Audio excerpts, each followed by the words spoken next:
Welcome to the Let's Get Entrepreneurial podcast, your go-to resource for navigating the world of entrepreneurship. Today's episode, where we explore the critical role of prioritization in the world of entrepreneurship. In a landscape where time is scarce and resources are limited, the ability to prioritize effectively can make the difference between a thriving business and a struggling venture. The Let's Get Entrepreneurial podcast is your ultimate launchpad for igniting ideas and skyrocketing your entrepreneurial dreams. Tune in, buckle up, and let's unleash the entrepreneurial spirit within. Your two hosts will be Professor Gary Palin and serial entrepreneur Ryan Budden. Good morning, Professor Palin. How are you? I'm finer than frog hair split four ways. I've certainly never heard that one before. Oh, you haven't been living in the South long enough, Ryan. I have not been living in the South long enough. I do currently live in the South, though, and love it. That's an old Southern term. That's funny. Old being the operative word there, I think. Some of the best ones are very old. Look, we've gotten together today to talk about prioritization, and I think our main goal is to not mess up the word prioritization. Yeah, I'm going to avoid saying it. Good strategy. So I think most people listening to this will be familiar with what prioritization is, but it's the means of choosing to do one task or activity ahead of another task or activity. I recall a great quote from Jim Collins. He's the author of Good to Great. And he said, if you have more than three priorities, you don't have any. That's funny. Yeah, you can only have one priority. I like that a lot, actually. And Good to Great is a fantastic book, so good reference anyway. Yeah, definitely. We'll give it a plug. There we go. We just completed a podcast episode talking about time management. One of the initial statements we made was that prioritizing is key to effective time management. That's what led us to talking about how you then do that thing of prioritizing, how you're choosing to complete one task ahead of another task. The challenge of prioritizing is definitely formidable, but it's critical to understand what is important, what is a minor issue, and what is totally unimportant, and to make sure you're focused on what are the priorities. Anyone involved in entrepreneurship understands the importance of prioritizing effectively, and anyone thinking of getting into the field of entrepreneurship is going to quickly understand it. As an entrepreneur, we're all pulled in. The quote is a million directions at the same time. It's probably dozens of directions in reality, and that can be very hard to manage. But if you don't manage that, you miss opportunities and you stunt your business growth. That's exactly right. I would say I'm an extremely effective manager of my time these days, and still I'll get to the end of the day, feel like I've done a fantastic day's worth of work, and realize, oh crap, but I missed doing this one thing, and I should have prioritized that. How do you go about prioritizing? There are a couple tools that I use to prioritize. The first is I'm a big daily, weekly, monthly planner. When I organize my tasks, I organize them in daily tasks, weekly tasks, and monthly tasks. And that's what allows me to keep an eye on the overall picture of what I need to get done. That allows me to prioritize. When I'm looking at the monthly tasks, are those effectively broken down into tasks that are going to take about a week? And then every day in the morning, the first thing I do is move weekly tasks onto my daily tasks. Those are the things I'm going to get done today. Daily, monthly, weekly allows me to keep the big picture in mind while I'm prioritizing my single day's tasks. Does that make sense? Definitely. And what you just concluded with the big picture, to me, is the starting point of setting priorities. I look at goal setting. What are my goals? And unless I understand what my goals are and what I'm trying to achieve, then I will never know what is important. That's exactly right. What's the end result that you're trying to come up with? So when I'm looking at prioritizing various activities and tasks, I want to look at what is the business impact of this specific task. Absolutely. And keeping that in mind throughout the day is really important as well, so that you're not getting led down the rabbit hole. Both you and I have a tendency to put the tunnel vision on and get led down the rabbit hole. So if we don't prioritize effectively, I'll do a lot in a day, and it won't at all be the direction I should have been going if I just let myself free. Yeah, my problem with the rabbit hole is if I find it very interesting, it's so easy to go down that path. That's exactly right. And for me, that's new business idea creation. I hear that. Everything there's a business in for me. Another thing I look at priorities too is I balance that with resource allocation, because that can impact what are priorities. Something might be important, but if I don't have the resources to address that, then I have to step back and look at how can I develop those resources, or should I develop those resources? A tool that I use now more in my head than in reality, but is an awesome tool. I got certified in Agile framework, and a big part of the Agile framework is what's called backlog grooming. But essentially, it's creating a to-do list and figuring out what is in the next sprint for Agile, which is the next 2 weeks worth of activity. The instructor of this course walked us through a really basic exercise that has always stuck with me because of how simple it was. And essentially, they had this whole backlog, which is a to-do list. We all create these to-do lists. And they just started at the top. They took that first item and then placed the second item directly next to it and asked the question, which one of these is more important? And then that started creating a structure to the list. They'd take the third item. Is it more important than the first item? Yes. Okay. Now, is it more important than the second item? Great. Now that's the top priority. And they went through every single one of those lists using that same exact framework. And all of a sudden you created a really organized, this is the most important task to this is the least important task. Does that make sense? That's a visual thing I was trying to describe. It does. And I have a question with that because I'm not familiar with that technique. Do they teach the balance between short-term and long-term issues? Because I find when I'm making priorities, that's very important. Yeah. In the Agile framework, by the time you get onto this backlog list, everything is as small of a task as possible. It's in its most basic state you can get it in. So it's a single line item of a to-do list. We're not talking about develop this platform and update this website in the same framework. It would be a single actionable, think about an hour's time slot. Now, you just gave me a new rabbit hole to chase down with this Agile framework because I think it's very interesting. I'm going to research it.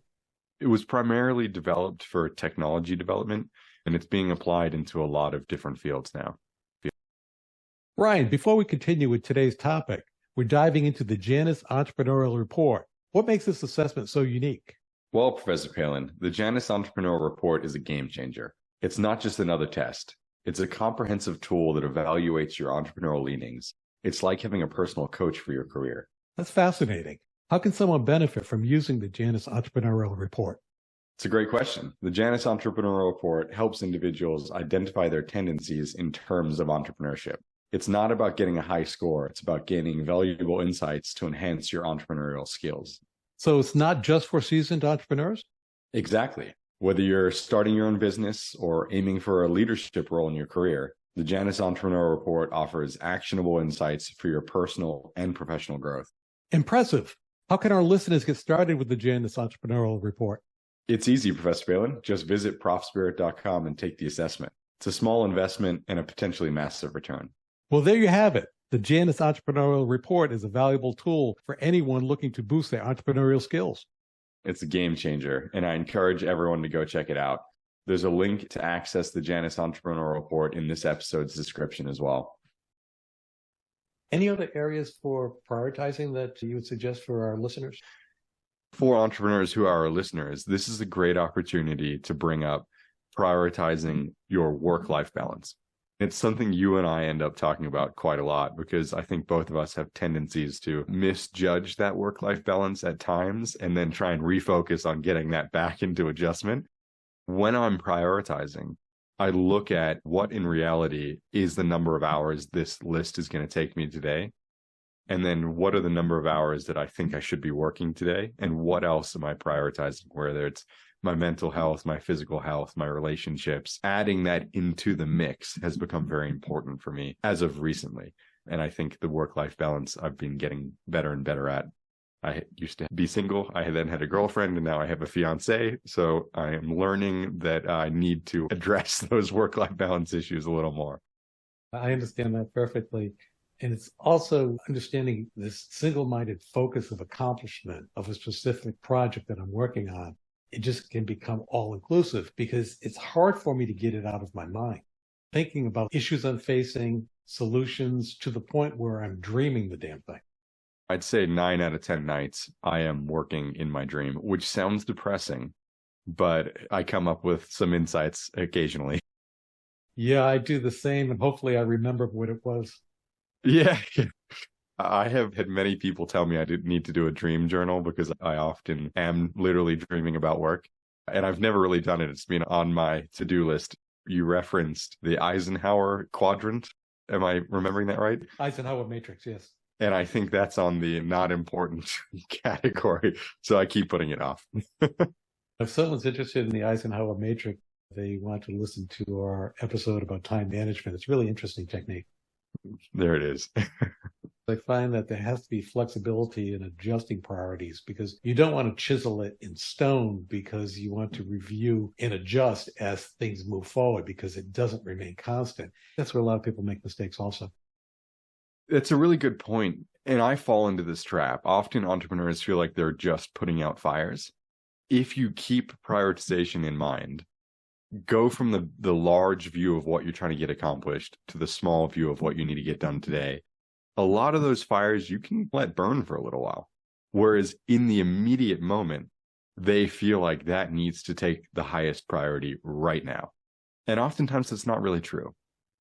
Another area of prioritization, I think both you and I struggle with this, is procrastination. What are your thoughts on procrastination and how do you overcome procrastination? Or should we talk about that later? Yeah, I think everybody struggles with procrastination to some degree. There are procrastinators, people that sort of embody procrastinating as part of their spirit. I'm not one of them, but inevitably I will pick tasks that I'd like to do over tasks that I should do. And that's the most classic form of procrastination. I overcome that by, in the beginning of the day, setting my to-do list. I'm a little more ambitious when I'm looking at the list than sometimes I am at 5 p.m. at the end of the day when I'm tired. I've done a lot and there's still a couple things on that list that I need to get knocked off because I have prioritized them very highly. That's the biggest way to overcome it. Just be organized and stick to your guns.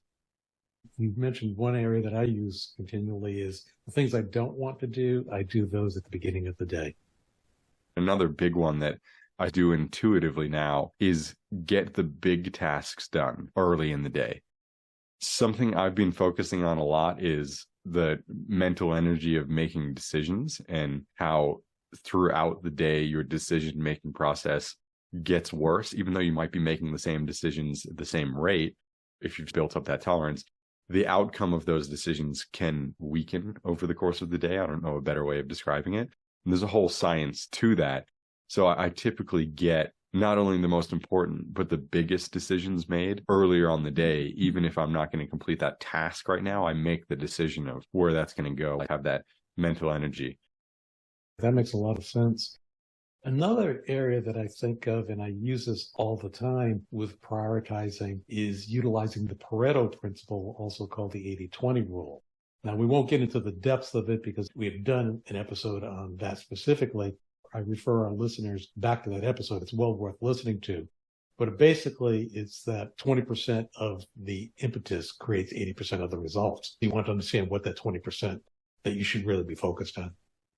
It sounds infeasible, but it's very true. And there's a lot of hard science to back up the fact that it does exist in many fields of our life.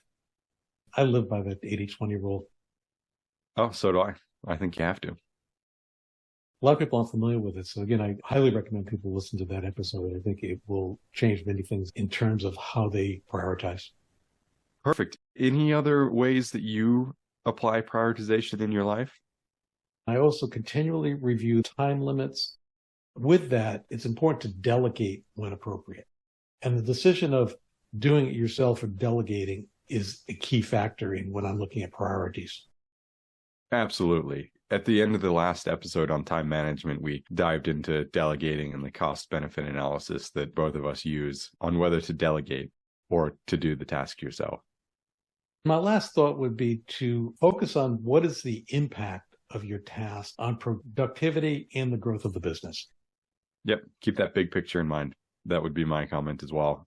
Everything has to relate to how you're progressing the overall goal, not just how you feel in the moment and what's grabbing your attention in that task. Definitely. Let's get entrepreneurial. Let's get entrepreneurial. As we wrap up another episode of the Let's Get Entrepreneurial podcast, we extend our gratitude for your presence and attention. Your dedication to the entrepreneurial spirit fuels our passion for creating this podcast. Check out profspirit.com to discover resources and courses designed specifically for innovators like you. Stay on the cutting edge by following us on Spotify, Apple Podcast, YouTube, and other platforms as it is released. Until then, keep the entrepreneurial flame burning.